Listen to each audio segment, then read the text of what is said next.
trial, or are you open? With who? CBS, the 60 Minutes. CBS? Yes. Well, CBS did something that was amazing. Kamala was unable to answer a question properly, and they took the question that they asked and they inserted an answer. They gave her an answer. This was 2 days before the election, right before the Sunday night before the election. And they wrote out they put her words from another question that was asked about a half an hour later, and they put that into the question. Nobody's ever even heard of it before. Nobody's ever heard of anything like this before, but they then did it, they say, on numerous occasions.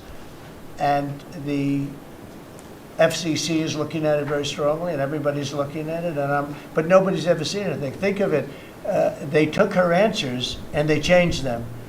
And I don't mean they changed a word or two, or they cut off a half a sentence, or they cut off a couple of words. I mean, I've had that happen too, but that you just say, then they say, well, we want brevity. We wanted to do it for time.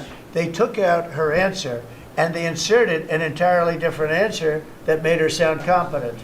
And they did this, and nobody's ever, I thought I've heard of everything when it comes to that stuff. No, I've never heard of it. Nobody's ever seen. So we sued, and we are in discussions of settlement. What would a number be, like, what's a number that you would? I think it's a lot.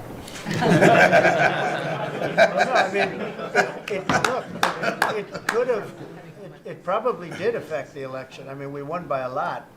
As I said, too big to rig, but it probably did affect the election.